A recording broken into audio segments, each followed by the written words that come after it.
안녕하세요. 인도네시아 사역한 함찬 선교사입니다. 오늘 귀한 교회에서 함께 하나님의 은혜와 말씀을 나누기 위해서 감사한지 모르겠습니다.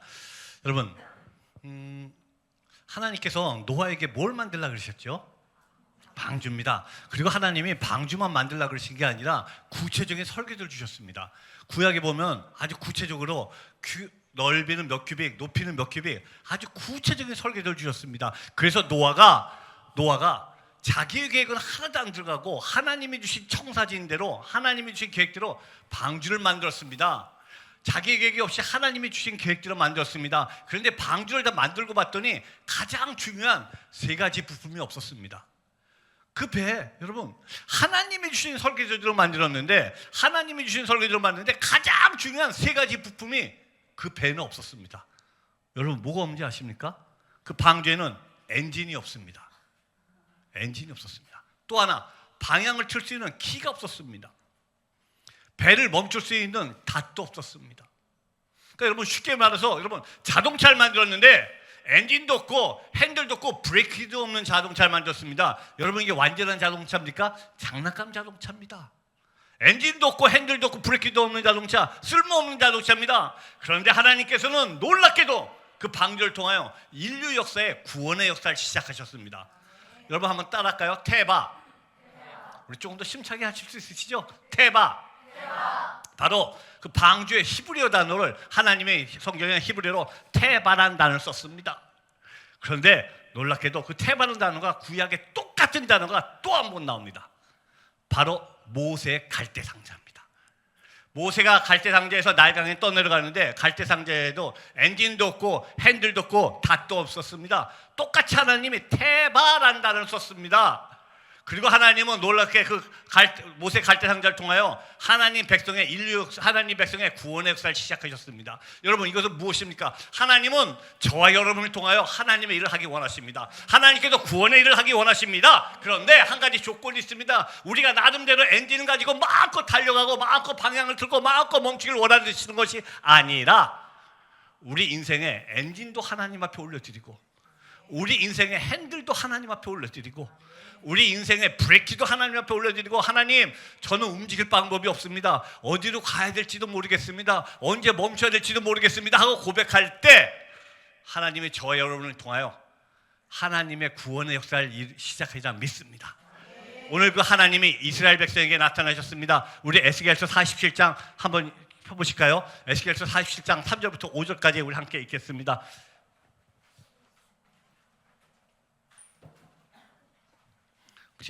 에스겔서 47장 3절부터 5절까지입니다. 한번 성경은 안 나오나요? 오케이, 괜찮습니다. 한번 찾아보시고 에스겔서 47장 3절부터 5절까지 혹시 말씀이 안 나오나요? 그러면 다 찾으셨어요? 네, 한번 읽읍시다. 다 같이 시작.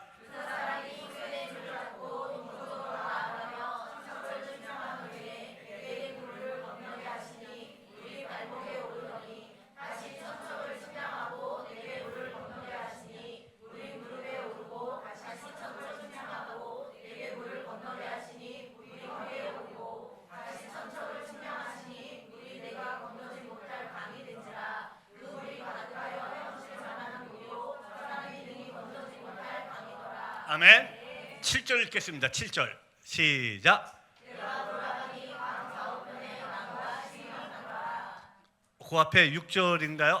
5절 6절 잠깐만요. 제가 하나를 같이 읽겠습니다. 8절이요. 8절 읽겠습니다. 9절이요. 9절 읽겠습니다. 시작.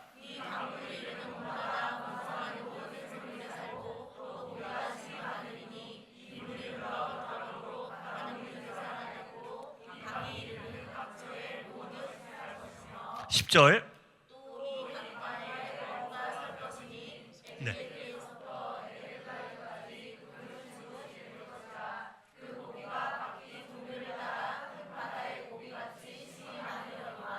아멘.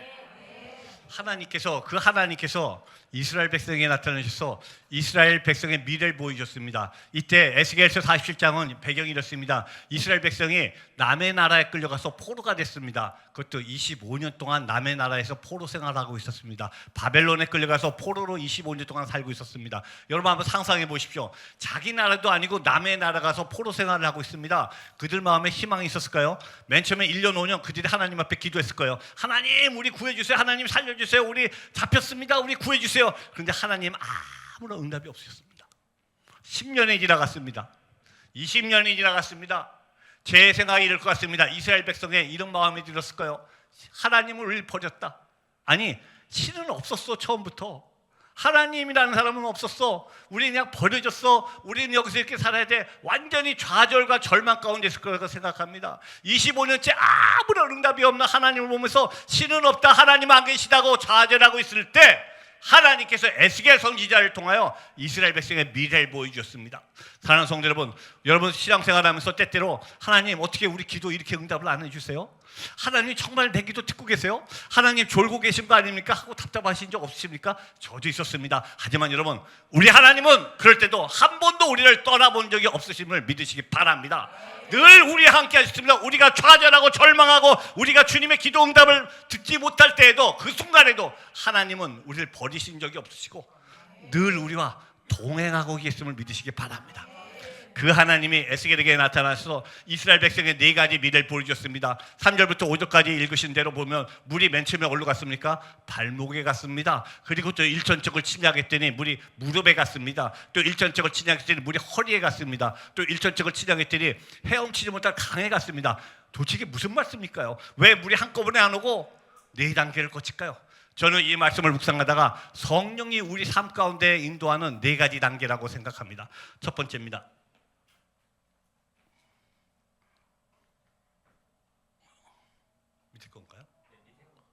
네. 자, 우리 다 같이 읽겠습니다. 고린도후서 5장 17장입니다. 시작.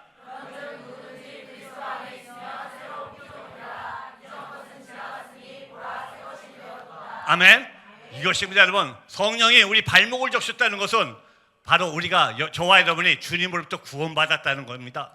저와 여러분이 하나님을 아버지로 부를 수 있다는 것입니다. 누구든지 성령이 아니고는 하나님을 아버지라고 부를 수 없다고 말씀하셨습니다. 여러분, 저와 여러분이 하나님의 백성이 됐고 하나님으로부터 구원을 받았다는 것입니다. 성령이 우리 발목을 적신 것입니다. 그런데 여러분, 세상에 많은 종교가 있습니다. 세상에 많은 종교와 기독교의 차이점이 무엇일까요? 세상에 많은 종교는 인간이 수행을 하면서 신을 찾아갑니다. 불교, 힌두교, 이슬람 모든 사람이 고행을 하면서 수행을 하면서 누가 하나님이 어디 계신지 하나님을 만나려고 찾아갑니다. 그런데 기독교는 정반대입니다. 우리가 주님을 알기도 전에 우리가 아직 죄인 되었을 때 그분이 오셔서 죽으심으로 하나님이 우리에게 대한 자기의 사랑을 확증하셨다고 로마서는 이야기하고 있습니다. 우리가 하나님을 찾기도 전에 하나님 만왕에 계신 그분이 먼저 오셔서 이 땅에 오셔서 죽을 수밖에 없는 저와 여러분을 구원해 주셨습니다. 이것이 기독교의 은혜입니다. 저는 처음부터 선교사가 아니었습니다. 저는 기독교 집안의 3남매 중에 장남으로 태어났습니다. 어머니 할머니 정말 교회 열심히 가서 기도하시는 권사님이었습니다. 어렸을 때 어머니 할머니 그래서 교회 갔더니 너무 재미가 없더라고요. 너무 지루하더라고요. 교회를 안 다니기 시작했습니다. 제 밑에 있는 동생들 열심히 교회 다니도 저는 정말 교회를 안 갔습니다. 저는 1년에 할머니 손에 붙잡혀서 3번 교회 가드리면 제가 할 일을 다 했습니다. 부활절, 성탄절, 교회 창립기념일 딱 1년에 3번만 가지면 제 할 일을 다 하고 제 마음대로 살았습니다. 중고등학교 때 제일 좋은 핑계죠. 대학 입시 공부한다고. 대학을 갔더니 놀기 바빠서 점점 교회가 더 멀어졌습니다. 대학에서 제 아내를 만나서 대학에서 결혼하고 저는 대학을 졸업하고 SK에 입사했습니다. SK 들어갔더니 제가 모르고 있던 또 하나의 세상이 저를 기다리고 있었습니다. 밤문화 세상이었어요. 세상에 이런 세상이 또 하나의 세상, 신천지의 맛을 봤습니다. 야, 새로운 세상이 있구나. 반문에 빠져서 도저히 나올 방법이 없었습니다. 어머니 할머니 저를 놓고 눈물로 매일매일 기도해도 저는 들은 척하지도 않았습니다. 세상이 너무 좋아서 세상에 빠져서 나올 방법이 없었습니다. 그러다가 1989년도에 SK 본사에서 저를 SK 인도네시아 지사로 발령을 냈습니다. 인도네시아 지사를 갔더니 너무 좋더라고요. 왜? 나를 간섭하는 어머니 할머니가 안 계시잖아요. 제 마음대로 살았습니다. 그때 제 아내는 자카르타에 한인 연합교회 피아노 성가대 반주자였습니다. 매일 교회를 가는 거예요. 주일마다 교회 가는 거예요. 제가 저희 집사람 교회 간다고 무지하게 구박했던 사람입니다.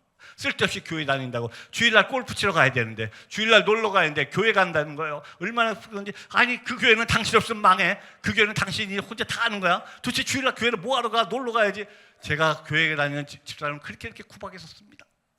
그러다 어느 날 저희 아내와 저희 둘 다 한국 외대를 나왔는데, 인도네시아 외대 선배님들이 많이 계세요. 우리 교회 대학 직속 선배님이 계셨습니다. 그중에 선배님 한 분의 취미가 뭐냐면은 후배들한테 말씀 테이프를 놓아주는 게 취미세요. 말씀 테이프를 놓아주는데, 말씀 테이프만 놓아주시면 좋은데 꼭 일주일에 물어보세요. 그 안에 어떠한 내용이 있었냐고. 그래서 대답을 못하면 막 화를 내요. 너희 후배 녀석이 대학 선배하기를 졸로 알아. 내가 마이크 테이프도 줬는데 그거 하나 안 들어봐 하면서 막 화를 내시는 분이에요. 약간 성격이 약간 까칠하신 분이었어요. 약간 무서운 분이었어요. 그래서 후배들이 그 선배를 되게 무서워했다가 막 도망다니다가 어느 날 제가 마당에서 제 아이들이랑 담배 피우면서 교회 마당에서 놀고 있는데 선배한테 붙잡혔어요. 그러더니 보통 사람에게 말씀 테이프 하나를 주는데 저한테는 6개짜리 듣도 보도 못한 어떤 목사님의 주기도문 강해 설교집 6개짜리를 주시는 거예요. 이 테이프를 듣기는 너무 싫은데 일주일에 꼭 물어보시거든요. 그래서 대답을 하기 위해서 할 수 없이 듣기 시작했어요. 왜냐하면 대답을 안 하면 너무 혼나니까 대답을 해서 듣기 시작하는데, 여러분 그때는 CD가 아니라 카세트 테이프예요. 카세트 테이프 아시죠? 양쪽에서 카세트를 막 듣고 있습니다. 첫 번째 테이프를 넣고 누워서 막 듣습니다. 아유, 목사님 또 지겨운 얘기 시작하네. 아유, 뭔 말인지도 모르겠고, 저 지겨운 얘기가 언제 끝나나 막 그러고 있었습니다. 두 번째 말씀 테이프를 듣는데 제 눈에 환상이 보이기 시작했습니다. 두 번째 카세트 테이프가 막 돌아가는데 갑자기 수많은 화살이 생기더니, 테이프가 막 돌아가면서 수많은 화살이 생기더니 그 화살이 저한테 날라와서 푹 뚫고 들어갑니다. 수많은 화살이 제 몸에 들어서 푹 뚫고 들어갑니다. 테이프는 계속 돌아가고 더 많은 화살이 생겨서 날아와서 제 몸을 푹 뚫고 들어가는데 너무너무 아파서 견딜 수가 없어요. 제 몸이 피투성이 돼가는 게 보이기 시작합니다. 너무 아파서 견딜 수가 없었습니다. 결국 그 테이프를 무릎 꿇고 엉엉 울면서 테이프 6개를 다 들었습니다. 그 테이프가 제 인생을 180도 바꿔놨습니다. 그때 제 나이 36살이었습니다. 저는 36년 동안 하나님을 한 번도 찾아본 적이 없었습니다. 36년 동안 하나님을 만나보고 있다고 기도해 본 적도 없었습니다. 그런데 만화의 양식 그분께서 먼저 오셔서 죽을 수밖에 없는 저를, 구원받을 수 없는 저를 먼저 오셔서 저를 만나 주셨습니다. 여러분, 이것이 기독교의 은혜입니다. 내가 하나님을 찾기 전에 우리가 이게 죄인이었을 때 그분이 오셔서 죽으시고 우리를 만나 주셨습니다. 제가 나중에 은혜 받고 나서 하나님의 말씀은 살아서 운동력이 있어 좌우에 날쌘 것보다 예리하여 우리의 혼과 영과 관절과 골수를 찔러 쪼갠다, 이런 말씀이 히브리서에 있는지 처음 알았습니다. 그리고 나중에 깨달았습니다. 왜 하나님이 나를 만나 주셨을까요? 내가 잘나서 똑똑해서? 아닙니다. 여러분, 어머니의 기도, 할머니의 기도, 아내의 기도가 때가 참에 강권적으로 저를 만나 주셨다는 걸 깨달았습니다. 사랑하는 성도 여러분, 혹시 여러분의 가족 중에, 여러분의 친척 중에 아직 주님 영접 못하신 분 있습니까? 기도하시기 바랍니다. 기도하시기 바랍니다. 분명히 주님께서 하나님의 때 기도의 산에, 기도의 향연이 올라가서 기도의 잔에 딱 가득 찼을 때 하나님께서 강권적으로 그분을 만져주시라 믿습니다. 왜요? 제가 그렇게 구원받았거든요. 제가 36년 동안 한 번도 주님을 찾지 않았는데, 주님을 만나보겠다고 하는데 어머니 기도, 할머니 기도가 때가 참에 강권적으로 저를 만나주셨지. 여러분, 기도하시면 분명히 주님께서 역사하시라 믿습니다. 바로 누구든지 그리스도 안에서 새로운 피조물이라 이적 것은 지나가시 새 것이 되었도다. 예수 그리스도 때문에 성령님께서 우리의 발목을 적심으로써 우리가 새로운 피조물이 됐음을 믿으시기 바랍니다. 이게 성령의 1단계입니다. 그럼 2단계입니다. 물이 어디로 갔죠? 그 다음에 무릎으로 갔습니다. 무릎으로 갔다가 무슨 뜻일까요? 에베소서 6장 12절 다 같이 읽겠습니다. 시작.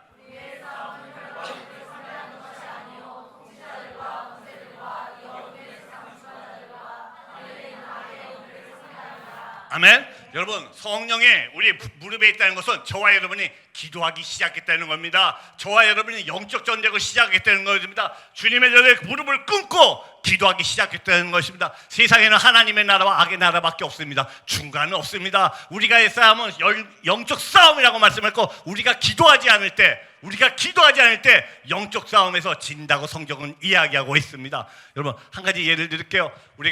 저희가 나중에도 얘기했지만 저희가 사는 순바소매는 영적 전쟁이 굉장히 심한 지역이었습니다. 한 번은 우리 한국에 있는 한 대학팀이 30명의 저희 선교팀에 왔습니다. 순바섬에 가서 막 각 마을마다 사역하고 있는데, 한 마을에 가서 사역하고 나올 때 그 마을에 있던 목사님이 귀신 들린 여자분을 데리고 오셨습니다.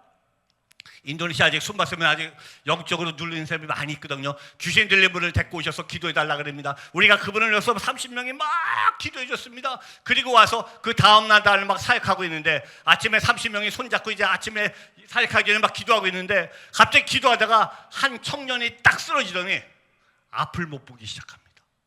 선교사님, 앞이 안 보여요 하면서 엉금엉금 기어서 막 뒤에 가서 숨기 시작합니다. 귀를 막고 막 소리 지르면서 선교사님, 내 귀에서 이상한 소리가 들려요. 내 귀 좀 잘라주세요 막 이러는 거예요.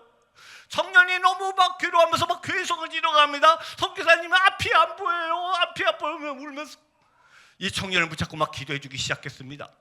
그 데리고 다니면서 기도하면서 사역하고 하루 반쯤 지났을 때 다시 또 기도하는데, 이 청년 옆에 있던 자매가 쓰러지니 똑같이 앞을 못 보고 귀를 막고 막 괴로워합니다. 그래서 제가 물어봤습니다. 그 자매한테, 너 도대체 왜 그래? 그랬더니 그 자매가 갑자기, 너희들 여기 왜 왔어?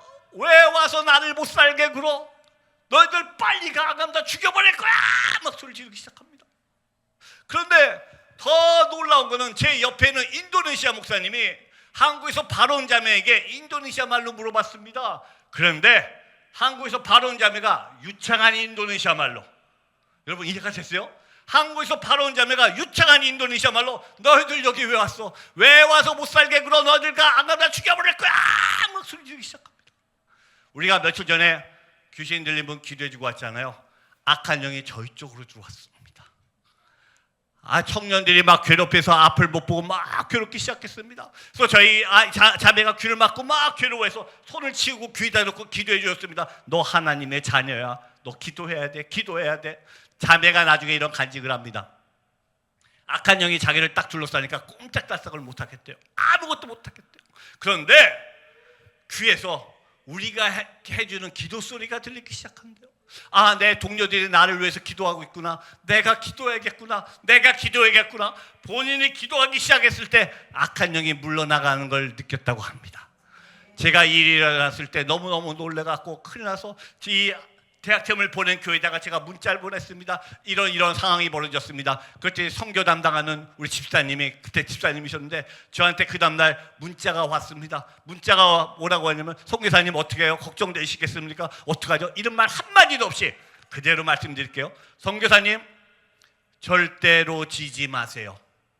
오늘 새벽부터 우리 교회에서 1000명이 모여서 기도하기 시작합니다. 지지 말고 승리하세요. 여러분, 이걸 읽는데 눈물이 쭉 떨어집니다. 여러분, 이게 중보기도의 능력입니다. 여러분, 왜 모여서 우리가 기도해야 됩니까? 우리가 기도하지 않을 때 영적 전쟁에서 한쪽에 무너져가 있음을 잊지 마시기 바랍니다. 여러분, 모여서 기도할 때 무엇을 위해서 기도하십니까? 여러분의 직장, 여러분의 자녀, 여러분의 가정 물론 중요합니다. 근데 여러분, 먼저 여러분의 교회와 여러분의 목사님과 여러분이 섬기시는 선교지를 위해서 기도하시기 바랍니다. 우리가 기도할 때, 여러분, 선교사라고 1년 360일 매일 성령 충만할까요? 절대 안 그렇습니다. 선교사도 인간이고 목사님도 인간이십니다. 그런데 우리가 나약해지고 연약해질 때 여러분들이 함께 기도해서 함께 모여서 중보 기도할 때 한쪽에서 무너져가는 영적 전쟁에서 다시 승리하게 되리라 믿습니다. 여러분, 성령이 우리 무릎을 적시는 것입니다. 기도의 능력, 우리가 함께 기도할 때 영적 전쟁에서 승리할 줄 믿으시기 바랍니다. 세 번째입니다. 물이 다시 어디로 갔죠? 허리로 갔습니다. 허리였습니다. 허리에 보면은 우리 에베소 6장 13절부터 17절에 하나님이 전신갑주를 입어라 하면서 6가지 무기를 주셨습니다. 진리의 허리띠, 의의 호신경, 평화의 복음을 전하는 신발, 믿음의 방패, 구원의 투구, 성령의 검, 하나님의 말씀입니다. 여러분, 하나님께서 우리에게 전신갑주를 입어라 그러면서 하나님이 전신갑주 6개를 주셨습니다. 그런데 여러분 무기를 잘 보십시오. 이 중에 6가지 중에 5가지는 우리 몸을 보호하는 겁니다. 허리띠, 호신경, 신발, 방패투구, 내 몸을 보호하는 겁니다. 하나님이 여기까지만 주셨으면 악한 영이 공격할 때 우리는 맨날 도망가야 됩니다. 맨날 숨어야만 됩니다. 그런데 마지막으로 하나님께서 공격할 수 있는 무기를 주셨습니다. 뭐라고요 여러분? 성령의 검, 하나님의 말씀입니다. 우리가 공격할 수 있는 무기, 하나님의 말씀을 주셨습니다. 여러분 이 말씀은 무엇입니까? 여러분 여름에 바닷가에 놀러가서 모래에서 뛸 때는 잘 달릴 수가 있습니다. 근데 물속에 들어가는데 달리기를 하면 잘 달리실 수가 있나요? 물속에서? 잘 못 달립니다. 왜 못 달리시죠? 바닷물 때문에 잘 못 달리십니다. 똑같습니다.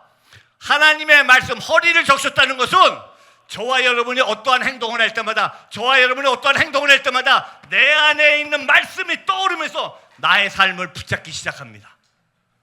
여러분 저와 여러분이 어떠한 행동을 할 때마다, 무슨 일을 할 때마다 내 안에 내전 하나님의 말씀이 떠오르면서 우리의 삶을 붙잡기 시작합니다. 바로 성령의 물이 우리 허리에 있는 것입니다.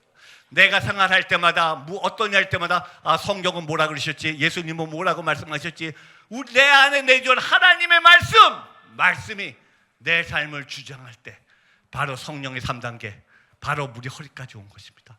마지막으로 물이 그 다음에 어디로 갔죠? 체험치지 못할 강이라고 했습니다. 4단계입니다. 요한복음 15장 7절 읽겠습니다. 시작. 너희가 내 안에 거하고 내 말이 너희 안에 거하면 무엇이든지 원하는 대로 구하라. 그리하면 이루리라. 아멘.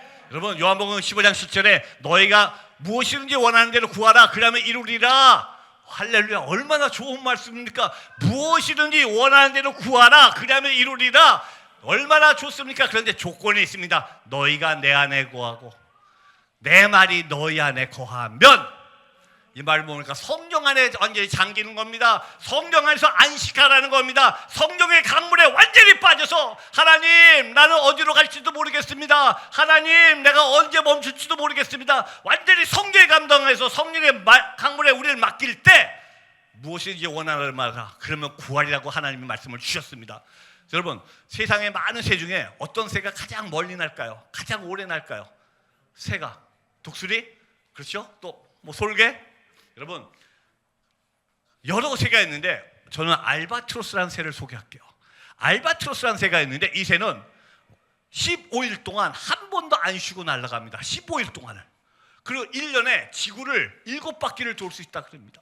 그래서 조류학자들이 연구를 하기 시작했습니다. 아니 어떻게 새가 15일 동안 쉬지도 않고 1년에 지구를 7바퀴 돌 수 있을까? 근데 알바트로스라는 새는, 이 새의 특징은 날개가 3m, 날개가 굉장히 크답니다. 땅에서는 날개를 딱 반을 접고 걸으면은 날개가 너무 커서 뒤뚱 걸어서 사람들한테 너무 쉽게 붙잡힌대요. 그래서 별명이 바보새입니다. 바보새. 너무 쉽게 붙잡힌다고. 그런데 이 새는 뒤뚱 하면서 언덕 위로 올라간다 그럽니다. 언덕 위에 올라가서 자기가 원하는 바람을 기다린대요. 자기가 원하는 바람을 기다렸다가 바람이 딱 오면은 그 바람에 올라타고 날개를 쫙 펴고 안식을 한다 그럽니다. 세상의 모든 새는 날개를 막 휘지면서 플라잉을 하는데, 자기가 날아가요. 날개짓을 하면서 열심히 날아가는데, 이 알바트로스 새는 바람에서 날개를 쫙 펴고 날개를 움직이지 않고 글라이딩을 한답니다. 여러분 이것입니다. 성령이 이끄는 삶. 여러분 성령의 바람이 불어올 때 그 바람에 올라타시기 바랍니다. 성령의 바람이 우리 인생 가운데 몰아올 때 무슨 일을 하려고 하지 말고 성령 위에 올라타서 날개를 쫙 펴시고 그 안에서 안식하시면서 성령과 함께 글라이딩을 하면서 성령이 원하시는 목적지로 가시는 저와 여러분들에게 바랍니다. 이것이 바로 성령의 4단계입니다. 발목, 무릎, 허리, 그 다음에 헤엄칠 강. 예수님은, 여러분은 지금 성령의 몇 단계 계십니까? 1단계 계신 분, 2단계 계신 분, 3단계, 4단계 계신 분. 우리 주님은 저와 여러분이 초등학교, 초등 같은 신앙에 머무르는 걸 원치 않으시고 그리스도의 장성한 분량까지 우리의 믿음이 오르기를 원하십니다. 여러분 4단계까지 있는 건 매우 중요합니다. 매우 중요합니다. 왜요?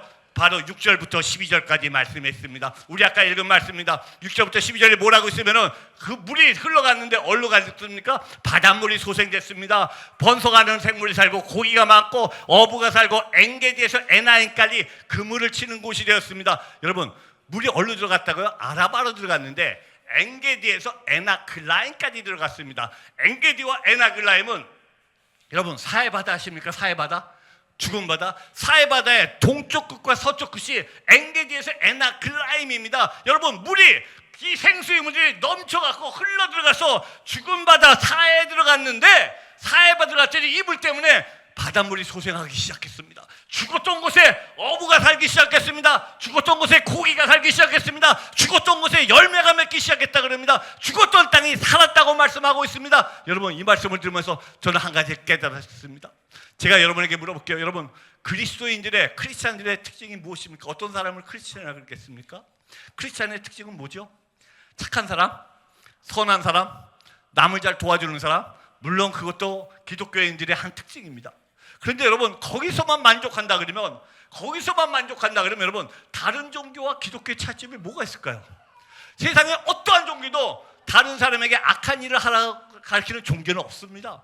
모든 종교가 어려운 사람을 도와주고 남을 불쌍히 여기시고 그 다음에 어린아이와 갑을 돌보고 착한 일을 해야 되고 모든 종교가 똑같이 가르칩니다. 그런데 여러분, 기독교인들이 똑같이 거기서 끝난다 그러면은 다른 종교와 기독교 차이점이 뭐가 있습니까?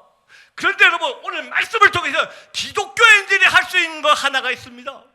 저와 여러분은 예수 그리스도가 이 땅에 오셔서 죽으시고 그분의 생명을 우리에게 넣어주셨습니다. 아멘. 저와 여러분의 가슴 속에는 이 안에서 뛰고 있는 예수의 심장이 있습니다. 저와 여러분의 가슴 속에는 살아서 움직이는 예수의 심장을 가지고 있습니다. 오늘 말씀을 통해 우리 심장 속에 내 안에 있는 생명, 그리스도의 생명을 나눠줌으로써 내 안에 있는 생명을 흘려보내면서 죽었던 땅에게 예수 그리스도가 흘러주면서 죽은 사람들을 살리는 것, 죽은 영혼들을 살리는 것이 바로 기독교인이라고 깨달았습니다. 사랑하는 성도 여러분, 기독교인들은 불의똑게 하는 사람들이 아닙니다. 여러분, 크리스찬들은 착한 사람으로 만족하시면 안 됩니다. 여러분, 저와 여러분은 어떤 사람이냐? 죽은 사람들을 살리는 사람들입니다. 죽은 영혼들을 살리는 사람들이 크리스찬입니다. 교회는 구호단체가 아닙니다. 교회는 친목단체도 아닙니다. 교회는 생명을 살리는 곳입니다. 죽은 영혼들에게 은과 금은 없지만 내 안에 있는 예수 그리스도를 나눠줌으로써, 내 안에 있는 예수 그리스도의 생명을 나눠줌으로써 죽었던 사회가 살아나는 것처럼, 죽었던 사회바다가 살아나는 것처럼 우리 주위에 죽었던 영혼들이 살아나게 하는 것. 저와 여러분은 생명을 살리는 사람들입니다. 저와 여러분은 시시한 사람이 아닙니다. 여러분, 생명을 살릴 수 있는 권리가 있는, 생명을 살릴 수 있는 특권을 가진 사람입니다. 왜? 우리 안에 예수 그리스도의 심장이 있기 때문에. 내 안에 살아서 뛰고 있는 예수 그리스도의 심장이 있기에 죽은 영혼들을 살리는 것이 크리스찬이라고 생각합니다. 인도네시아 제가 사역하는 것을 말씀드리겠습니다. 인도네시아 하시면 여러분, 정글, 우거진 밀림을 생각하시죠. 저희가 섬기는 순바세면은 보이십니까? 사해바다 같은 땅입니다. 죽어있는 땅. 바다는 바다인데 생명이 없는 것이 사해바다입니다. 땅은 땅인데 죽어있는 땅. 아무것도 살지 못하는 땅, 척박한 땅, 물이 없어서 다 코가 메말라 있는 땅, 바로 이것이 순바 땅이었습니다. 저희가 몇 년 전에, 18년 전에 처음 들어갔을 때 한 마을에 들어갔습니다. 한 마을에 들어갔더니 여러분, 그 집에 한 집을 갔더니 그 집에 시신을 4구를 집에다 모시고 있더라고요. 시신도 하루 이틀 된 게 아니라 11년, 6년, 5년, 3년 시신을 집에다 두면서 같이 시신이랑 살고 있었습니다. 시신에게 먹을 것을 갖다 주면서 공양하고 있었습니다. 사람은 사람인데 복음을 한 번도 듣지 못하고 예수 그리스도가 누군지도 모르고 죽어있는 땅이었습니다. 사해바다 같은 땅이었습니다. 또 한 마을에 갔었는데 우연히 그 마을에 장례식이 있었습니다. 장례식을 구경하고 있는데 갑자기 살아있는 말을 붙잡아보더니 난도질에서 말을 쓰러뜨립니다. 말이 쓰러졌더니 말 옆구리에서 말 심장을 꺼내서 죽은 사람 관 위에 갖다 놓습니다. 그래서 제가 물어봤습니다. 왜 이런 일을 하십니까? 그분이 이렇게 대답하더라고요. 죽은 영혼 혼자 저승길을 가려면 얼마나 외롭겠습니까? 저승길 가는데 친구해 주기 위해서 동물을 죽인다는 거예요. 부자는 동물을 많이 죽이고 가난한 사람은 새라도 한 마리 죽여서 저승길 가는데 친구해 준다는 사람들이었습니다. 복음을 듣지 못해서 죽어야 하는 영혼들이었습니다. 여러분, 지금 21세기에 아프리카도 아니고 인도네시아인데 아직도 저희가 사역하고 있는 마을들에는 아직도 전기가 없습니다. 인터넷도 되지가 않습니다. 심지어 여러분 보십니까? 자동차도 들어가지 못해서 이런 산길을 2시간, 4시간, 먼 곳은 왕복 7시간을 걸어 들어갑니다. 산을 넘어가면 또 죽어있는 사람들, 사해바다 땅 같은 사람들이 모여 살고 있었습니다. 복음을 한 번도 듣지 못해서 죽어있는 사람들, 산을 넘고 가면 아직도 발견되지 않은 사람들, 아직도 죽어있는 사해바다 같은 사람들, 그곳에 생수의 강들을 흘려보내기 시작했습니다. 처음으로 저희가 한 10여 년 전에 이분들이 원하는 게 있었습니다.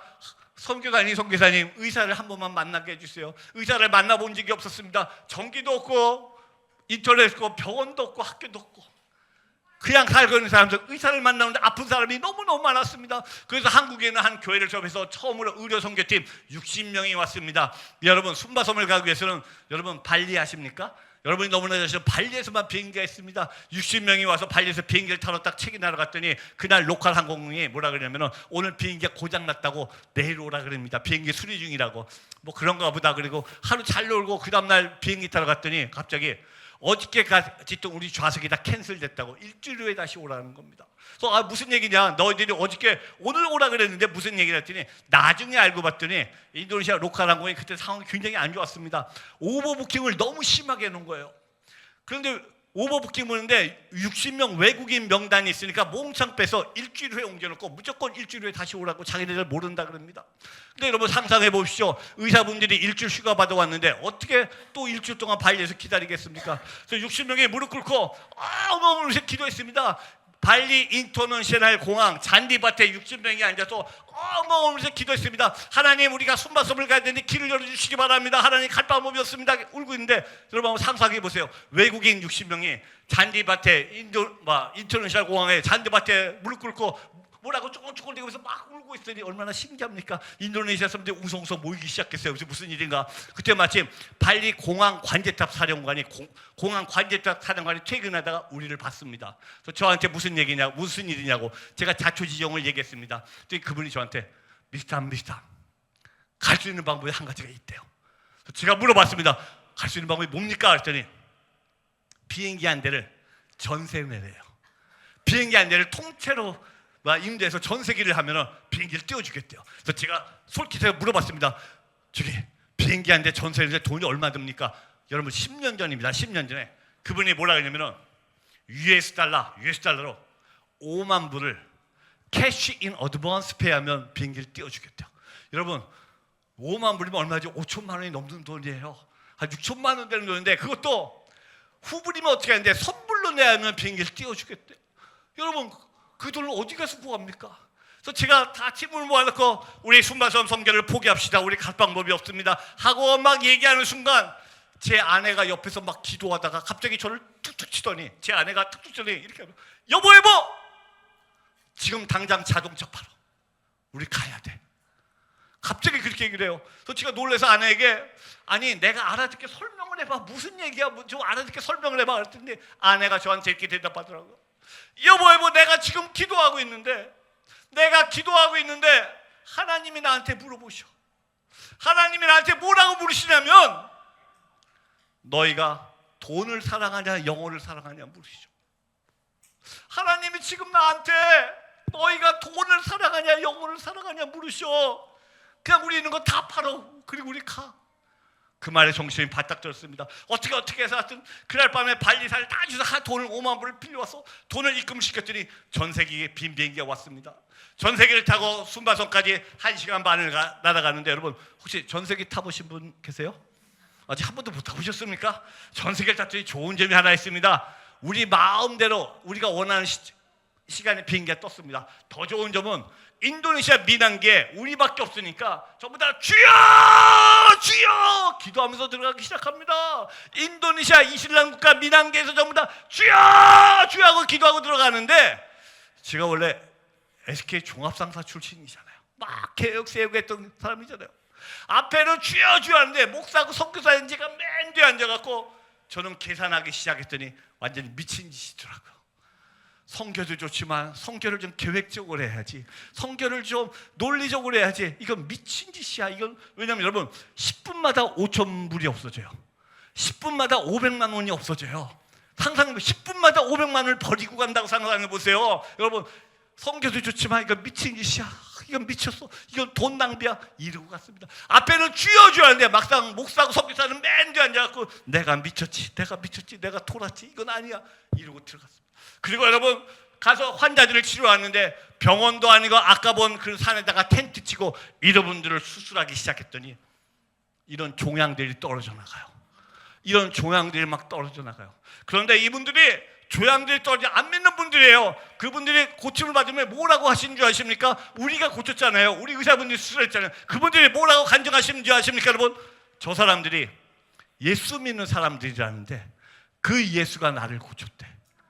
여러분 우리 의사들이 수술했는데 그분들의 간증은 저 사람들이 예수 믿는 사람들이라는데 그 예수가 나를 고쳤대. 마을이 뒤집어지기 시작했습니다. 주님을 영접하기 시작했습니다. 생수의 강으로 그들이 주님을 알기 시작했습니다. 저는 그때 깨달았습니다. 사랑하는 성도 여러분, 저는 5만 불이 아까워서 안 가려고 그랬습니다. 5만 불이 돈이 아까워서 안 가려고 그랬습니다. 그런데 우리 하나님은 저와 여러분을 너무나 사랑하셔서 하나밖에 없는 아들이 죽으러 가는 걸 빤히 알면서도 보내시지 않으셨습니까, 여러분? 하나님이 우리처럼 계산하시는 분이면, 우리처럼 손이 계산하시는 분이면 그 아들을 보내시겠습니까?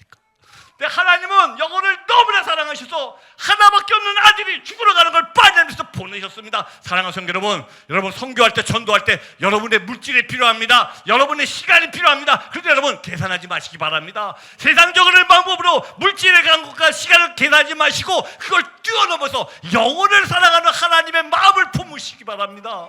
하나님의 나라는 우리가 계산하는 것이 아니라 하나님이 일하실 때, 우리가 영혼을 사랑할 때, 이 세상의 한계를 뛰어넘고 영혼을 사랑할 때 하나님께서 일하시고 생수의 강물이 흘러가면서 죽었던 영혼들이 살아나게 믿습니다. 이 마을에 이 의료 선교를 통하여 마을이 뒤집어지기 시작했습니다. 교회가 막 생기기 시작했습니다. 여러분 코로나 기간에 많은 분들이 얘기했습니다. 코로나 기간에 많이 힘드셨죠. 순바섬에도 코로나가 있었습니다. 그런데 놀랍게도 코로나 기간에 순바섬에는 더 큰 부흥이 일어났습니다. 코로나 기간에 많은 분이 계셨지만 지금은 교회 문이 닫혔습니다. 전도의 문이 닫혔습니다. 여러분 하나님은 하나님을 한 번도 멈추신 적이 없으십니다. 왜? 영혼을 사랑하시기 때문에. 하나님은 코로나가 아무리 심해 있어도 순바섬에 더 큰 마을에 가고 더 큰 교회들이 부흥되기 시작했습니다. 비록 우리 전도사님들도 돌아가시고 마을분도 돌아가시지만 더 많은 부흥이 일어나기 시작했습니다. 각 마을에 교회가 됐고 마을에 데리고 가서 세례를 주기 시작하고 코로나 기간에 전부 벌어졌습니다. 그러던 가운데 한 번은 저희가 중순바입니다. 중부순바에는 한 산속마을에 또 개척됐습니다. 이 마을에 개척되고 아직 교회 건축돈도 건축할 돈이 없어갖고 여러분 사진 보이세요? 왼쪽에 어떻습니까? 그 집에 다니면서 각 집에 있는 울타리를 2m씩 끊어와서 16집에서 32m 갖고 테두리만 하고 밑에는 돌바닥인데도 예배가 시작됐습니다. 마을 교회가 되고 예배 시작했습니다. 그러던 가운데 이분들이 7명이 세례를 받게 됐습니다. 그런데 이분들이 저한테 선교사님 우리도 꼭 침례를 주세요. 그런데 이 마을이 산 위에 있는 마을에서 물이 전혀 없는 마을입니다. 그래서 제가 물이 없는데 뭔 수로 침례를 합니까? 그러니까 일반 세례 합시다 그랬더니 이분들이 제가 몇 달 전에 바닷가에 들어가서 막 침례 줬다는 얘기를 들으시고 자기네들도 꼭 침례를 받겠다는 거예요. 그래서 하여튼 방법을 찾아봅시다 그랬더니 세례하는 날이 됐습니다. 갔더니 선교사님 물을 찾았습니다. 여기서 세례 받겠습니다 하고 저를 데려갔습니다. 가봤더니 요만한 웅덩이를 찾아냈습니다. 그런데 이 웅덩이가 무슨 물이냐면 소나 말이 지나가다가 들어가서 목욕하고 나오는 물이었습니다. 선교사님 여기 들어가 주세요 딱 하는데, 여러분 제가 목사고 선교사님, 여러분 혹시 물 색깔이 보이십니까? 물 색깔이 제가 목사고 선교사인데 여기를 들어가야 말아야 막 고민하기 시작했어요. 왜? 악취가 너무 나서 완전 시궁창이었습니다. 소, 돼지 막 소, 말, 오물들이 둥둥둥둥 짜있고 벌레들 다니고 막 악취가 너무 심한 물이었습니다. 선교사님 여기서 세례 받겠습니다. 정말 여기가 맞습니까? 정말 여기서 세례 받습니까? 네. 안에 들어갔는데, 물 안에 들어갔는데, 혹시 여러분 그런 거 경험해 본 적 있어요? 물 안에 들어갔는데 막 벌레들이 내 옷 속으로 막 들어와서 막 기어 올라오는 느낌, 뭐가 막 내 다리를 타고 막 올라오는 느낌. 야, 이거 막 큰일 났다 막 그러면서 이 안에 꾸정물에서 7명이 세례를 받고 너무 울기 시작합니다. 순바섬 분들이 생각하는 세례는 우리가 생각하는 세례와 의미가 틀렸습니다. 순바섬 사람들이 생각하는 세례의 의미는 뭐냐? 나는 조상대대로 내려오는 악습을 이제 끊고 오늘 예수 그리스도와 결혼을 하는 날입니다. 세례는 내가 조상대대로 내려온 이제 세상의 일을 끊고 나는 그리스도가 신부가 되는 날입니다. 나 같은 죄인이 그리스도의 신부가 되었다고 엉엉 우는 것입니다. 사랑하는 성도 여러분, 저와 여러분은 그리스도의 신부가 됐음을 믿으십니까? 아멘. 그리스도의 신부로 이 땅을 살아가시기 바랍니다.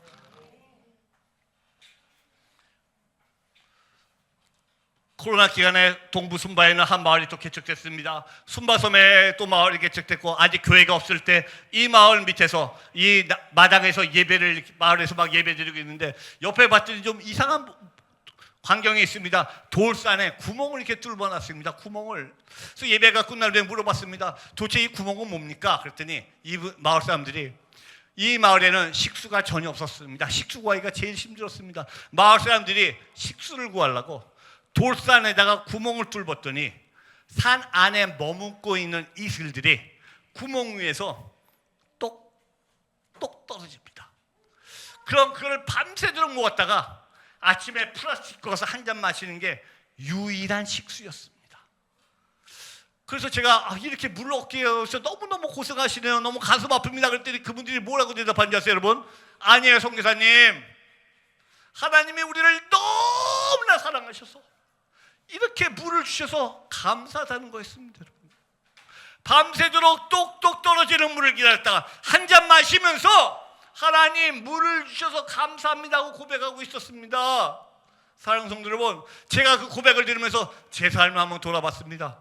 여러분은 어떠신지 모르겠네요. 저는 평생 살면서 제가 수도꼭지 틀었는데 수도꼭지에서 나오는 물을 보면서 하나님 물을 주셔서 감사합니다 고백해 본 적이 한 번도 없었습니다.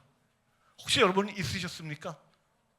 여러분, 똑똑 떨어지는 물을 한 잔 마시면서 하나님 물을 주셔서 감사하다는 고백을 들으면서 저는 깨달았습니다. 사랑하는 성도 여러분, 저와 여러분은 가진 것이 너무 많다 보니까, 저와 여러분의 삶이 너무나 풍요롭다 보니까 가장 중요한 감사의 제목들을 놓치고 있음을 깨달았습니다. 하나님은 저에게 뭐라 그러시죠? 여러분에게, 저와 여러분에게 범사에 감사하라 그랬지, 범사에 감사라고 말씀하셨지 큰 것에 감사라고 말씀하신 적이 없습니다. 우리는 때때로 교회에서 여러분 오늘 이번에 하나님 앞에 감사하십시오 그러면 어떻습니까? 저도 그랬습니다. 감사할 제목들을 찾기 시작합니다. 요즘 감사할 게 뭐가 있지? 요즘 뭐 특별하게 뭐 감사할 것도 없는데 뭐, 아니 뭘 감사해야 되지? 여러분, 오늘 이 자리에 있으면 여러분 감사하시기 바랍니다. 오늘 입을 열어 기도할 수 있는 또 감사하시기 바랍니다. 오늘 입을 열어 찬양할 수 있는 감사하시기 바랍니다. 저와 여러분의 삶 가운데 제일 먼저 감사가 회복되길 가져가지 바랍니다. 이 마을에 이 교회가 건축되고 이 교회를 건축하는 가운데 아주 마을 사람들이 교회 건축을 방해하기 시작했습니다. 막 돌을 집어던지고 못 들어가게 차를 막고 간신히간신해서 교회 지붕을 올리고 이 마을 첫 번째 성찬 예배가 드리게 됐습니다. 제가 앞에 강대상에서 말씀하고 있고 성도들이 앉아있는데 예배 첫 번째 성찬 예배 때 갑자기 뒷문이 딱 열리더니 가장 교회 건축을 방해했던 사람이 뚜벅뚜벅 들어왔습니다. 그래서 제가 예배드리다가 갑자기 깜짝 놀랐습니다. 아니 이 사람이 무슨 해코지 하려고 들어왔지? 제가 나중에 물어봤습니다. 우리가 초대도 하는데 왜 오셨냐고. 그분이 이렇게 대답하더라고요. 도대체 기독교인들이 이 건물을 왜 그렇게 끝까지 악착같이 완공시키려고 그랬는지, 도대체 이 안에서 무슨 짓들을 하는지, 이 안에서 뭘 하려고 이 건물을 했는지 그게 궁금해서 오셨던 거예요. 그런데 하나님께서 첫 번째 성찬 예배 드릴 때 이분의 마음을 만지셨습니다. 그렇게 교회 건축을 방해했던 분이 예배 끝난 후에 멍서 나오더니 미스터 함, 아직 예배라는 단어도 모르니까 이 안에서 하는 행사가 이렇게 아름다운 행사였군요. 그러면서 마을 사람들이 누구든지 이 앞으로 교회 건축을 방해하는 사람은 나와 내 가족이랑 원수가 되겠다는 거 알겠습니다 하고 고백했고, 그분이 그의 사월에 세례를 받았습니다.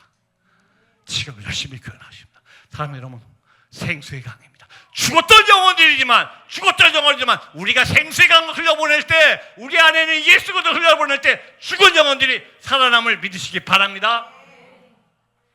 한 아이를 또 소개하겠습니다. 저희가 한 마을을 가면서 찾아낸 마을입니다. 서순바에 있는 한 아이였습니다. 이 아이는 7살 된 아이인데 7년 동안 한 번도 눈을 감아본 적이 없습니다.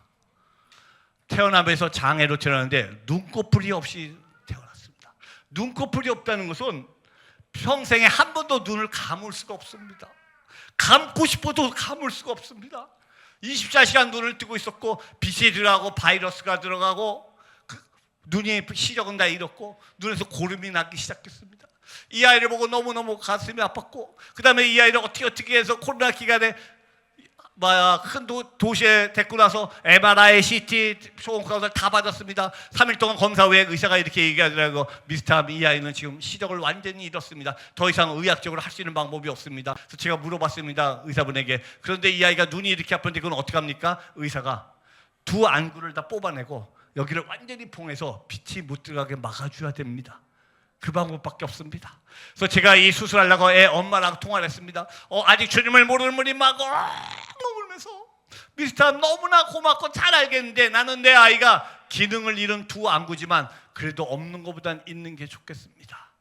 도저히 못 뽑아내겠습니다. 그래서 제가 물어봤습니다. 그런데 이 아이가 눈이 이렇게 아파하는 건 어떡합니까? 여러분, 안 믿는 엄마가 뭐라고 대답한지 아십니까? 미스터, 그거는 당신이 믿는 예수 그리스도에게 기도 좀 해주세요. 그리고 그 예수 그리스도가 이 아이를 고치게 해주세요. 여러분, 안 믿는 분이 예수 그리스도가 이 아이를 고치게 해달라고 고백했을 때 그 대답을 들으면서 하나님의 길과 내 길이 다르고 하나님의 생각과 내 생각이 다르구나. 나는 이 아이를 병원 치료를 통해서 고치고 싶었는데 하나님은 다른 방법으로 이 아이를 만지기 원하신다는 깨닫고 이 아이를 돌려보냈습니다. 그냥 수술도 못하고 돌려보냈습니다. 그런데 그해 12월에 다 옆마을에서 예배 드리는데 한 번도 교회에 나오지 않았던 그 아버지가 이 아이를 데리고 교회 예배 드리러 오기 시작했습니다. 생수의 강. 우리가 생수의 강을 흘려보낼 때 죽었던 영혼들이 살아남을 믿으시기 바랍니다. 하나 더 넘길게요. 제 동순바에서 있는 6살 난 아이입니다. 이 아이는 6년 태어나면서 오른쪽 다리가 완전히 쉬어서 걷지 못한 아이였습니다. 6년 동안 걷지 못하는 아이를 보고, 동순바의 나이를 보고 너무 가슴이 아파서 이 아이를 엑스레이를 도시 와서 찍었고, 그걸 한국에 있는 아산병원에다 보냈습니다. 아산병원 의사분이 소아청형외과에서분이 엑스레이 보시더니 선교사님, 이 아이는 빨리 데리고 와서 수술하면 걸을 수 있는 확률이 50%가 넘습니다. 데리고 오십시오. 코로나 기간에 얼마나 감사합니까? 그래서 이 아이를 막 한국 데리고 올라가 여권 수속하려고 딱 봤더니 이 아이가 산속에서 살다 보니까 이 아이가 출생신고 자체가 안 돼 있습니다. 그래서 이 아이 출생신고하려고 봤더니 아이만 안 되면 좋은데 부모도 출생신고가 아무도 안 돼 있습니다. 그래서 몇십 년 전에도 가서 아버지 출생신고, 어머니 출생신고, 둘 결혼신고, 아이 출생신고, 그리고 여권을 만드는데 14개월 뒤에 여권이 나오지가 않습니다. 도지사를 찾아가서 사정사정해서 간신히 여권을 재작년 2월 달에 받았습니다. 너무너무 얼마나 감사합니까? 2월 달에 받고 여권을 받자마자 한국 대사관에 비자를 신청하러 딱 집어넣었더니 대사관에서 지금 코로나 기간이라 외무부에서 모든 외국인 입국 자체가 금지됐습니다. 아무도 비자를 줄 수가 없습니다. 비자를 코로나 기간에 못 준다 그럽니다. 그래서 저희가 기도하면서 대사관과 외무부에다가 진정서를 보냈습니다. 이 아이는 지금 빨리 수술을 받지 않으면 평생 불구로 살아야 됩니다. 선처 바랍니다. 진정서를 보냈는데 한 달 후에 연락이 왔습니다. 선교사님, 이 아이 건이 한국 외무부 고위층까지 상달이 했고, 그분들이 상의해 본 결과 이 아이는 특별히 한국과 인도네시아 양국 간의 인도적 차원을 고려해서 특별 비자를 주겠습니다. 여러분, 코로나 기간에 특별 비자를 받았고, 지난년 2월에 저희 부부가 이 아이를 데리고 한국에 왔습니다. 65일 동안 있으면서 정말 그 어려운 코로나 기간에 아산병원에서 수술받고 65일 동안 재활치료받고 돌아갈 때 여러분 걸어 돌아갔습니다. 여러분 6년 동안 걷지 못했던 애가 걸어 돌아갈 때 순마성 공항에 이 마을 사람들이 65명이 모였습니다. 정말 우리 아이가 걸어 돌아온다는 게 사실이야? 어떻게 이런 일이 벌어져? 아니 그리고 왜 우리도 모르는 외국 사람들이 우리 마을까지 와서 우리 아이를 왜 한국이란 나라까지 가서 왜 수술해 줬지? 그리고 저들이 말하는 예수가 누굴까? 여러분, 이 아이 한 명 때문에, 이 아이 한 명 때문에 통하여 이 마을 사람 전체 185명이 전부 다 집단 개종이 됐습니다. 주님을 영접했습니다. 여러분, 비록 사해바다였지만, 죽어있는 땅이었지만 생수의 강이 흘러들어갈 때 죽었던 영혼들이 살아납니다. 저와 여러분의 가슴속에는 예수 그리스도가 들어갈 때, 은과 금은 없지만 내 안에 있는 예수 그리스도가 흘러들어갈 때 죽었던 영혼들이 사람을 믿으시기 바랍니다. 시간이 많아서 다른 거 상대할게요. 아직도 숨마시면 새로운 마을들이 많이 있습니다. 아직도 산을 넘고 가면 아직도 교회가 없는 마을, 아직도 이외 돌들이 보십니까? 이 돌을 쌓아놓고 돌무지개를 쌓아놓고 이 돌신이 자기 마을을 지키는 신이 됩니다. 이 돌신에 비 올 때마다 피로 제사를 지내는 사람들이었습니다. 우리가 들어갔을 때 받아지지 않고 그들에게 우리가 기도를 하기 시작하면, 당신들이 다른 신 이름으로 기도하면 우리 마을을 지키는 돌신이 놓아요. 기도하면 안 돼요. 기도를 못하게 막기 시작했습니다. 그런데 이 마을에 들어가서 죽었던 영혼들에게 생명을 흘러갈 때 이 마을에 지금 현재 교회가 건축되기 시작했습니다. 한 또 마을입니다. 12월 달에 한 교회 또 마을이 하나 교회가 헌당됐습니다. 이 마을에 헌당 예배를 드리는 가운데, 큰 교회 헌당 예배를 드리는 가운데 슬픔이 하나 있었습니다. 저희는 교회를 지난 18년 동안 38개를 교회를 건축했습니다. 근데 교회를 저희가 져주는 게 아니라 교회 건축 자재만 보내드립니다. 교회 건축은 마을 사람들이 직접 하게 만듭니다. 아이들이 전부 다 벽돌을 나르고 마을 사람들이 나무를 나면서 직접 교회를 건축하게 합니다. 전문가 없이. 그러다 보니까 어떤 교회는 약간 삐뚤삐뚤되고 어떤 교회는 이렇게 균형이 좀 안 맞기도 합니다. 그런데 교회를 다 져주면 그들 교회가 아니라 남의 교회가 되기 때문에 본인들이 직접 교회를 건축하게 합니다. 이 교회는 건축하다가 교회 완공 3개월 전에 축대가 무너지면서 건축하던 마을 사람 3분이 큰 돌에 깔렸습니다. 2분이 다리가 부러지시고 한 분은 허리가 다쳐서 결국 돌아가셨습니다. 소천하셨습니다. 헌당 예배 드리는데 이 120명이 모여서 막 헌당 예배 드리는데 슬픔이 있었습니다. 왜? 한 분이 돌아가셨기 때문에. 그래서 헌당 예배 드리는 제가 찾아가서 그분 집에 가서 그 아내분을 껴안고 막 위로해드리고 세종시해드리고 기도해드리고 제가 이렇게 얘기했습니다. 너무너무 죄송합니다. 저희 때문에 남편분이 돌아가게 되신 것에 대해서 너무 죄송합니다. 우리가 교회를 건축하지 않았으면 남편분이 안 돌아가셨을 텐데 이렇게 돌아가시게 된 것은 너무 가슴 아픕니다. 그랬더니 이분이 이렇게 대답하더라고요. 성교사님, 내 사랑하는 남편이 너무나 일찍 떠나 너무너무 가슴 아프고 정말 너무나 보고 싶습니다. 그런데 성교사님, 내 남편이 다른 일도 아니고 하나님의 집을 건축하다가 하나님이 불러가셨길래 지금 하늘나라에 있음을 믿습니다. 그리고 오늘 헌당 예배 드릴 때 비록 육신으로 오지 못했지만 하늘나라에서 우리 헌당 예배 드리는 거 너무너무 기뻐하고 있음을 믿습니다. 성교사님, 미안해할 필요 없습니다. 이 말을 듣는데 눈물이 퍽퍽 나오더라고요. 그리고 또 하나 깨졌습니다. 사랑스러운 여러분, 하나님의 나라가 확장되기 위해서는 우리의 헌신이 필요합니다. 우리의 눈물이 필요합니다. 우리의 기도가 필요합니다. 하나님의 나라를 가만히 있다고 그냥 확장되는 것이 아니라 어느 누가 함께 섬기고 우리가 순교하고 우리가 물질과 땀을 함께 할 때 하나님의 나라가 확장됨을 믿으시기 바랍니다. 그런데 여러분, 그럼 한번 상상해 보시다. 하나님의 나라가 확장되는데 왜 하나님이 우리의 도움이 필요하실까요? 여러분, 왜 하나님의 나라 확장에 우리 보고 왜 함께 하자 그러실까요? 하나님이 능력이 부족해서 우리의 도움이 필요하실까요? 하나님의 물질이 부족해서 하나님의 우리의 물질이 필요하세요, 여러분? 여러분, 오해하지 마십시오. 우리 하나님은 어떤 하나님이시죠? 말씀으로 천지를 만드신 분입니다. 아멘? 맞습니까, 여러분? 말씀 빛이 있으라 하면 빛이 있는 분입니다. 하나님의 나라, 그분은 홀로 모든 것을 하실 수가 있습니다. 하나님이 모든 것을 다 하시고 하나님 홀로 영광을 받고 찬송받게 마땅하신 분입니다. 그런데 하나님은 저와 여러분을 너무나 사랑하시면서 뭐라고 그러셨습니까? 이사야서에 사랑하는 나의 아들 딸들아, 내 안에 들어와 나와 함께 영광을 받자. 나와 함께 찬송을 받자. 하나님은 하나님의 영광과 찬송 속에 저와 여러분을 초청하기 원하십니다. 하나님의 영광과 찬송 속에 저와 여러분을 부르기 위해서 내일을 하나님의 일을 함께 동역하자고 말씀하십니다. 그분이 홀로 모든 걸 하고 혼자 영광받기 마땅하신 분이 사랑하는 나의 아들 딸들아, 내 안에 들어와서 나와 함께 영광을 받자, 나와 함께 찬송을 받자 하면 저와 여러분을 부르고 계심을 믿으시기 바랍니다. 그 하나님이 우리에게 세 가지 면류관을 준비해 주셨습니다. 생명의 면류관입니다. 야고보서 1장 12절에 너희들이 이 땅에서 시험을 당하나 시험을 잘 이기고 나면 우리에게 생명의 면류관을 주겠다고 약속하셨고, 디모데후서 4장 8절에 너희가 너희 믿음을 지키고 선한 싸움을 끝까지 마지막까지 달려가면 우리에게 의의 면류관을 주겠다고 약속하셨고, 베드로전서 5장 4절에 너희가 양물의 본이 돼서 그 양들을 잘 끌고 가면은 영광의 면류관을 주시겠다고 약속하셨습니다. 사랑하는 하나님께서 저와 여러분을 구원해 주시고 말도 감사한데 생명의 면류관, 의의 면류관, 영광의 면류관을 준비하시고 저와 여러분을 하나님의 영광과 찬송 속에 부르고 계심을 믿으시기 바랍니다. 그것이 하나님의 나라에 함께 동역해야 될 이유라 믿습니다. 한 분만 더 소개할게요. 제가 12월입니다. 옛날도 아닙니다. 12월입니다. 서순바를 다니면서 몇 달 전이죠. 9월 전이죠.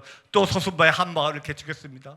한 마을을 다니는데 이 마을에 악의 연고로 막 눌려있는 마을이었습니다. 한 마을에 갔다가 이분을 찾았습니다. 이분은 악한 사탄의 소리를 들으면서 계속 괴성을 지르고 있었습니다. 사탄이 지금도 지옥에 함께 가자고 막 얘기하고 있었답니다.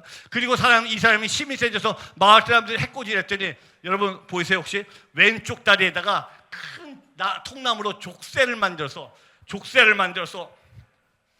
큰 나무에다 족쇄를 만들어서 다리에다가 묶은 다음에 요만한 공간에다가 가둬놨습니다. 무려 12년 동안. 여러분 상상이 되세요? 12년 동안 요만한 공간에 갇혀서 계속 악한 영의 소리를 들으면서 막 괴성지르고 있던 사람이었습니다. 이분이 너무너무 가슴 아파서 가서 기도해 주기 시작했습니다. 하나님, 이 영혼을 붙잡고 있는 악의 영의 고리를 끊어주시옵소서.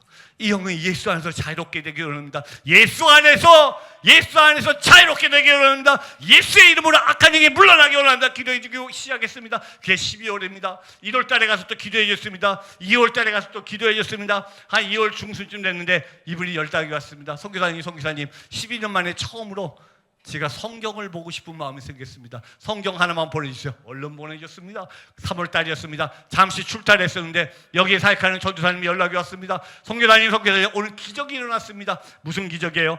이분이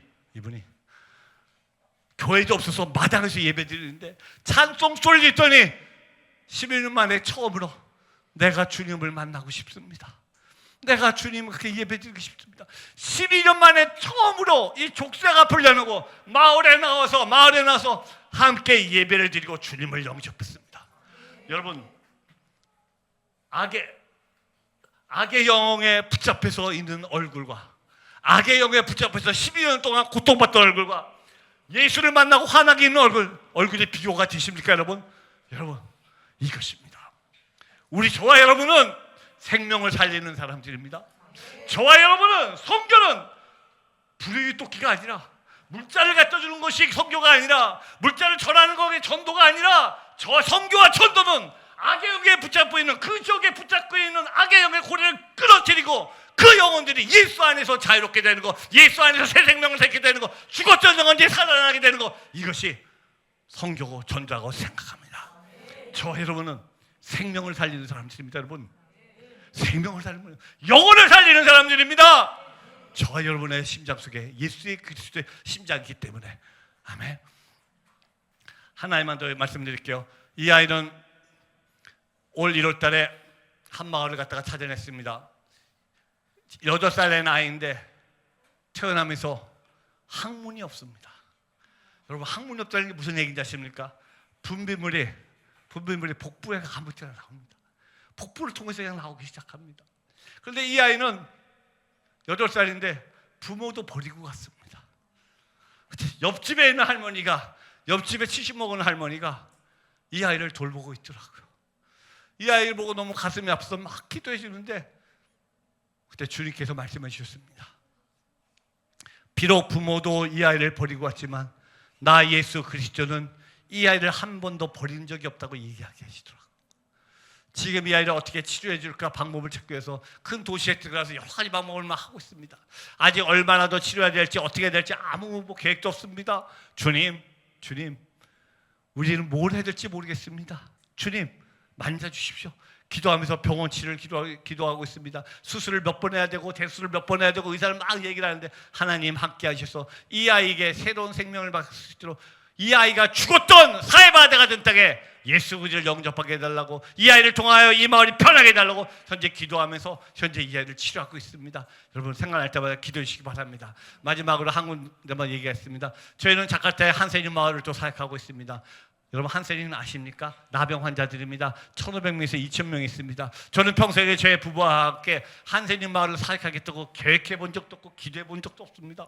한 8년 전에 우연히 한센인 마을을 저희 부부가 방문하게 됐습니다. 한센인 마을에 방문하고 있는데 이렇게 쳐다보고 있는데 이분들이 다리가 잘리고 피고름 나고 막 냄새 나고 무섭더라고요. 이렇게 뒤에서 이렇게 쳐다보고 있는데 갑자기 제 옆에 있던 아내가 막 가까이 가더니 한 명을 껴안고 막 울면서 기도해 주기 시작합니다. 그럼 제가 목사고 선교사인데 제 아내가 막 기도하는 모습으로 제가 은혜 받아야 되잖아요. 근데 솔직하게 은혜 받는 게 아니라 화가 났습니다. 아니 이 여자가 왜 아무 데서나 나서지? 이 여자가 왜 생각도 없이 아무 데서나 나서면 화가 나더라고요. 또 돌아가는 차에서 제가 막 화를 냈어요. 아니 당신 생각도 없이 아무나 껴안으면 어떻게 생각을 해야 될 거 아니야? 아무나 껴안으면 어떻게 막 화를 냈어요. 근데 아내가 한마디 데리고 다니는 거 딱 한마디 하더라고요. 여보, 이 사람들도 하나님의 형상으로 만들었잖아. 하나님의 형상으로 만든 사람이 고통받는 게 너무 가슴 아파. 이 한마디를 듣는 게 그 말이 비수와 같이 제 가슴을 찔러더라고요. 돌아가는 차 안에서 하나님, 이 영혼들 저희가 섬기겠습니다 기도했고 그 다음 날부터 가서 이 영혼을 섬기기 시작했습니다. 이분들은 1,500명, 2,000명인데 전부 다 무슬림이십니다. 종교도 다릅니다.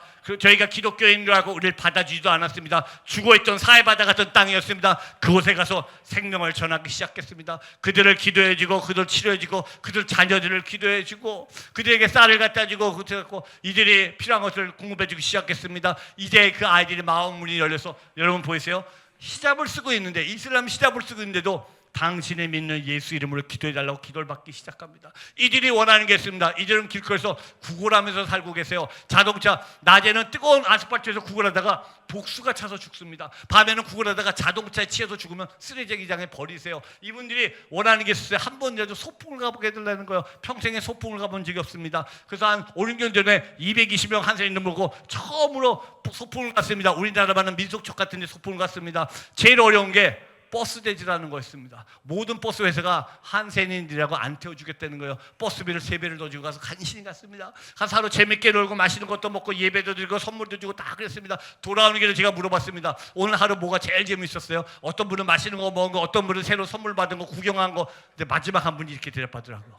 저는 오늘 처음으로 내가 인간이었구나, 내가 인간이었다는 걸 처음 느껴봤습니다. 그게 너무너무 좋았습니다. 사랑스러운 여러분, 이분들 한센인 무슬림이고 한센이지만 이분들도 주님이 사랑하시는 영혼들이었습니다. 하나님의 사랑하는 영혼들이었습니다. 이분들이 필요한 거 의족을 갖다 드리면 너무너무 좋아하세요. 다리가 잘리신 분들이 의족 받으면 왜 이렇게 좋으세요? 그분들이 구걸하러 멀리 갈 수 있어서 너무 좋습니다. 구걸하러 멀리 갈 수 있다 그럽니다. 이분들이 코로나 기간 동안 저희가 섬기는 코로나 기간에 13분이 돌아가셨습니다. 그 13분 중에 11분이 다 주님을 영접하셨습니다.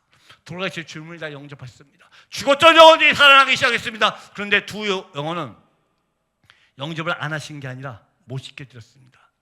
약간 부끄러운 간증인데, 한 번은 저희가 제 아내랑 같이 한 보름 동안 숨바섬에서 막 사역을 했습니다. 너무너무 15일 동안 산을 다니면서 사역했더니 몸이 너무 피곤해지는 상태였는데 바로 일정이 맞지 않아서 자카르타로 이동했고, 자카르타에는 한센인 마을에 가서 사역하기 시작했습니다. 하루 종일 사역하는데 어떤 마음이었냐면은 막 사역하는데 즐거움이 있는 게 아니라 오늘은 빨리빨리 사역을 마치고 집에 좀 가서 쉬자. 너무 피곤하다. 몸이 정말 너무 피곤해서 빨리 집에 가서 좀 쉬었으면 좋겠다. 너무 피곤하다. 막 이런 마음밖에 없었습니다. 하루 종일 사역하고 나오는데 두 분이 쓰러진 걸 제가 봤습니다. 보통 때 갔으면 가서 기도하고 영접 기도 시키고 기도했을 텐데 몸이 너무 피곤한 상태다 보니까 순간적으로 오늘만 날인가, 일주일 후에 다시 와서 하자. 다음 주에 다시 와서 하자. 오늘 빨리 집에 가서 쉬고 다음 주에 와서 하자. 그냥 왔습니다. 그런데 집에 온 후에 3일 후에 그 두 분이 돌아가셨다는 연락을 받았습니다. 그날 밤에 기도하는데 하나님께서 마구마구 꾸짖으셨습니다. 그날 밤에 기도하는데 하나님이 마구마구 꾸짖으셨습니다. 하나님이 이렇게 말씀해 주셨습니다. 네가 네 몸뚱아리 하나 편하려고 네가 게을러서 마지막 구원받을 수 있는 두 영혼을 네가 버렸다 하시더라. 하나님이 저한테 마지막 구원받을 수 있는 두 영혼을 네가 게을러서 네가 네 몸뚱아리 하나 편하려고 두 영혼을 버렸다 하시면서 그 죄값을 네가 받으라고 말씀하시더라고요. 그러면서 에스겔서 33장을 떠오르게 해주셨습니다. 나중에 읽어보세요. 에스겔서 33장을 보면 마을에서 망루를 세우고 파수꾼을 세웠습니다. 파수꾼이 카리밥을 보고 나팔을 불어서 경고를 했음에도 불구하고 마을 사람들이 준비를 하지 않아서 마을 사람들이 전멸하면 마을 사람들 죄값이지만, 카리밥을 보고 파수꾼이 나팔을 불지 않아서 경고를 주지 않았고 그래서 그들이 전멸하면은 파수꾼의 죄값이라고 말씀하셨습니다. 사랑하는 성도 여러분, 저와 여러분은 하나님의 자녀가 되었습니다. 아멘? 맞습니까? 하나님의 백성이고 하나님의 소유된 백성이고 하나님의 왕같은 제사장권을 주셨습니다. 그런데 그렇게 한 이유가 뭐라고요? 너희를 어두운 데서 불러내서 그의 기이한 빛에 들어가게 하신 자의 아름다운 자의 덕을 선전하게 함이라. 하나님이 저와 여러분을 자녀 삼으신 이유는 하나님의 덕을 전하라고, 하나님의 덕을 전하고 생수의 강들을 흘려 보내라고 말씀하셨는데, 내가 나 하나 편하지 않고 내 생활 하나 바쁘다고 우리 주에 있는 영혼들에게 생명을 전하지 않고 복음을 전하지 않고 생수의 강을 흘려보내지 않아서 그들이 구원받지 못한다면 저와 여러분의 죄라고 말씀하십니다. 사랑하는 성도 여러분, 전도와 선교는 나중에 해도 되는 것이 아닙니다. 전도와 선교의 넥스트 타임이라는 거 없습니다. 왜? 기다려주지 않습니다. 그들이 기다려주지 않습니다. 여러분, 지금 내가 그들에게 복음을 전하지 않아서 그가 복음을 듣지 못해서 구원받지 못한다면 하나님은 저와 여러분의 죄값이라고 말씀하십니다. 전 여러분에게 인도네시아라고 말씀하시는 것이 아닙니다. 저와 아내에게는 인도네시아 땅을 성교지를 주셨습니다. 여러분, 현재 여러분의 성교지는 어디 있습니까? 바로 여러분의 직장, 여러분의 가족, 여러분의 학교가 하나님이 여러분에게 맡겨진 성교지라 믿습니다. 그 주의 성교지에서 여러분 주위에 죽어있던 사이바다 같은 영혼들을 찾기 시작하게 되면 그 영혼들에게 하나님의 생수의 강을 흘려보내는 저와 여러분들에게 바랍니다. 여러분의 직장, 가정, 학교에서 아직도 주님을 모르는 영혼, 아직도 실망 가운데 있는 영혼, 하나님의 복음을 듣지 못하고 어두운 가운데 복잡해 있는 영혼들에게 저와 여러분 속에 있는 예수 그리스도를 흘려보내면서 죽었던 영혼들을 생수의 강을 흘려보내서 살리시는 저와 여러분들에게 바랍니다. 기도하겠습니다. 사랑하는 내가 부상하신 하나님 아버지 감사합니다. 오늘 귀한 우리 대진교회에서 하나님 생수의 강구를 폭발시킬 수 있도록 함께 은혜 주시니 감사합니다. 하나님, 우리 가슴 속에 있는 생수의 강들을 폭발시켜 주시옵소서. 생수의 강들을 펑펑펑펑 폭발시켜 주시옵소서. 그리하여 우리 주에 있는 영혼들에게 생수의 강들이 흘러갈 수 있도록 우리를 사용하여 주시옵소서. 죽었던 바다, 사해 바다 같은 데가 엔게디에서 에나글라이까지 죽어의 영혼들에게 다시 살아날 수 있도록 주님, 우리 안에 있는 예수의 생명들을 흘러갈 수 있도록 사용하여 주시옵소서. 우리 대신교회를 통하여 죽었던 영혼들이 살아오게 되시었고, 주님을 모르는 영혼들이 주님 앞에 돌아오 회개하며 주님을 영접하는 놀라운 일들이 매일매일 벌어질 수 있도록 주님 사용하여 주시옵소서. 예수님 이름으로 간절히 기도드립니다. 아멘. 고맙습니다.